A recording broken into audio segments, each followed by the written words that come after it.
Love you Mohammed పై వణుకుతున్న Sangh BJP సర్కార్. Congress party రాష్ట్ర ప్రధాన కార్యదర్శి పఠాన్ మహమ్మద్ అలీ ఖాన్ దేశ విదేశాల్లో ఐ లవ్ యూ మహమ్మద్ అనే నినాదంపై మత విద్వేష సంస్థ రాష్ట్రీయ స్వయం సేవక్ సంఘ్ కేంద్ర రాష్ట్రంలో భారతీయ జనతా పార్టీ ప్రభుత్వాలు వణికిపోతున్నాయని కాంగ్రెస్ పార్టీ రాష్ట్ర ప్రధాన కార్యదర్శి పఠాన్ మహమ్మద్ అలీ ఖాన్ స్పష్టం చేశారు. మహాప్రవక్తపై అపరిమిత ప్రేమను ప్రదర్శిస్తున్న ముస్లింలు వారి మనోభావాల రక్షణకు చేస్తున్న ఆందోళనపై భారతీయ జనతా పార్టీ సారథ్యంలో కేంద్ర ప్రభుత్వం, ఉత్తరప్రదేశ్, ఉత్తరాఖండ్ తదితర రాష్ట్రాల్లో బీజేపీ రాష్ట్ర ప్రభుత్వాలు బంబేలెత్తుతున్నాయని తెలిపారు. కడపలో తన కార్యాలయంలో శనివారం విలేకరుల సమావేశంలో ఆయన మాట్లాడారు. ఈ సమావేశంలో మాజీ corporator, Congress party minority cell జిల్లా అధ్యక్షుడు మైనర్ అహ్తుల్లా ఖాన్, మైనార్టీ సెల్ రాష్ట్ర ప్రధాన కార్యదర్శి కమల్ బాషా తదితరులు పాల్గొన్నారు. ఉత్తరప్రదేశ్ రాష్ట్రంలో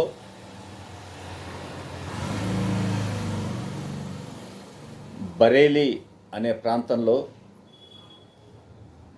ముస్లిం మైనార్టీలు శుక్రవారం రోజున ప్రత్యేక ప్రార్థనలు ముగించుకొని శాంతియుతంగా రాజ్యాంగం ఇచ్చిన హక్కు ప్రకారం ఐ లవ్ మొహమ్మద్, హజరత్ మహమ్మద్ ముస్తఫా సల్లల్లాహు అలైహి వఆలిహి వసల్లం ప్రపంచ మహాప్రవక్త వారి పట్ల మేము అత్యంత ప్రేమానురాగాలు కలిగి ఉన్నాం, వారిని ప్రాణం కంటే ఎక్కువగా ప్రేమిస్తున్నాం అనే నినాదంతో గతంలో ఐ లవ్ మొహమ్మద్ అనే ఒక బ్యానర్ను ఇదే ఉత్తరప్రదేశ్ రాష్ట్రంలోని కాన్పూర్లో ప్రదర్శించినందుకు అక్కడ ఒక ముస్లిం కుటుంబంపై అక్కడి రాక్షస ముఖ్యమంత్రి, మత విద్వేషకుడు యోగి ఆదిత్యనాథ్ సారథ్యంలోని మత విద్వేష బీజేపీ ప్రభుత్వం ఎఫ్ఐఆర్ నమోదు చేసింది. ఈ ఎఫ్ఐఆర్ నమోదు చేయడాన్ని, ఈ సంఘటనను భారతదేశంలోని ముస్లింలతో పాటు ప్రతి ఒక్క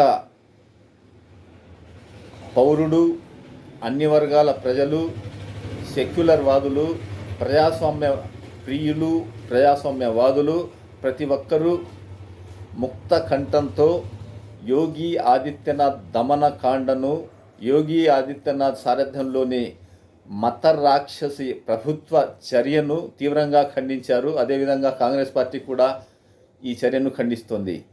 ఇందులో భాగంగా దీనికి ప్రేరణగా ప్రతి పౌరుడికి రాజ్యాంగం ప్రకారం మత స్వేచ్ఛ ఉంది. మత స్వేచ్ఛ ప్రకారం పరమతాన్ని కించపరచకుండా కేవలం తమ మతాన్ని, తమ ఆచార సాంప్రదాయాల్ని, తమ ప్రవక్తల్ని ఆరాధించుకునే, తమ దేవుణ్ణి ఆరాధించుకునే హక్కు, అధికారం ప్రతి ఒక్కరికి ఉంది. ఇది భారత రాజ్యం ప్రసాదించిన హక్కు.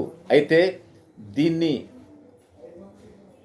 పూర్తిగా తలకిందులు చేస్తూ కేవలం మత విద్వేష పాలన చేస్తున్న యోగి ఆదిత్యనాథ్ ప్రభుత్వం ఐ లవ్ మొహమ్మద్ అంటే హజరత్ మహమ్మద్ ప్రవక్తను నేను ప్రేమిస్తున్నాను, ఇది నేరం కాదు, ఇది పరమతాన్ని కానీ ఇతర అన్యమతస్థులను కానీ వారి ఆచార సంప్రదాయాలను కానీ కించపరచడం, అగౌరవపరచడం కాదు. నేను నా ప్రవక్తను ప్రేమిస్తున్నాను, నేను నా మతాన్ని ప్రేమిస్తున్నాను. ఇది కూడా ఈ అత్యంత రాక్షస ప్రభుత్వంలో నేరంగా పరిగణించబడి ఎఫ్ఐఆర్ నమోదు చేయడం అత్యంత పాశవికం, దారుణం.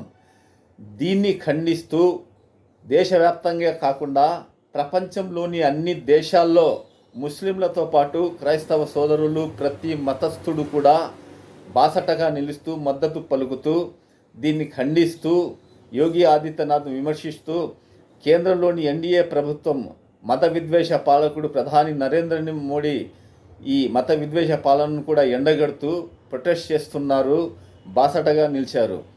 అయితే శుక్రవారం నాడు శాంతియుతంగా ఐ లవ్ మొహమ్మద్ అంటూ శాంతియుతంగా నిరసన చేపట్టిన ముస్లింలపై అమానుషంగా బరేలీలో ఆదిత్యనాథ్ ప్రభుత్వం ముస్లింలపై విరుచుకుపడుతూ బాష్పవాయువు ప్రయోగించి లాఠీచార్జీ చేస్తూ వారిని తీవ్రంగా గాయపరిచి వారిని ఏదో దేశద్రోహులుగా చిత్రీకరించేందుకు, టెర్రరిస్టులుగా చిత్రీకరించేందుకు చేసిన ప్రయత్నాన్ని కాంగ్రెస్ పార్టీ తీవ్రంగా ఖండిస్తోంది.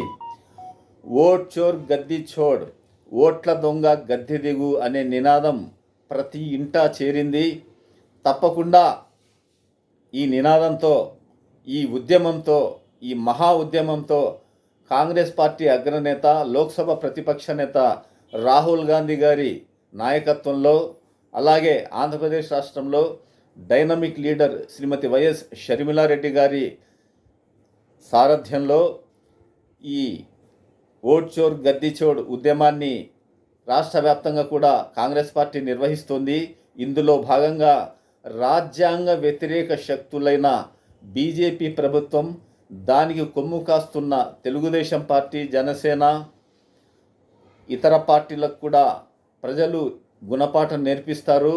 ఇందులో భాగంగా ఓట్ల దొంగతనానికి పాల్పడుతున్న భారతీయ జనతా పార్టీ కేంద్ర ఎన్నికల సంఘానికి తగిన గుణపాఠం నేర్పించేందుకు కాంగ్రెస్ పార్టీ ఇటీవల సంతకాల సేకరణ ఉద్యమం చేపట్టింది. ఈ ఉద్యమం ద్వారా ఏదైతే ఈ విధంగా రాక్షస పాలన సాగిస్తున్నారో, ప్రజల హక్కులను కాలరాస్తున్నారో వారిని తరిమి కొట్టేందుకు తరుణం ఆసన్నమైంది. కాబట్టి ప్రజలు గుర్తెరిగి ఈ అమానుష కాండను, ముస్లింలపై సాగించిన దమన కాండను తీవ్రంగా ఖండించాల్సిందిగా విజ్ఞప్తి చేస్తున్నాం.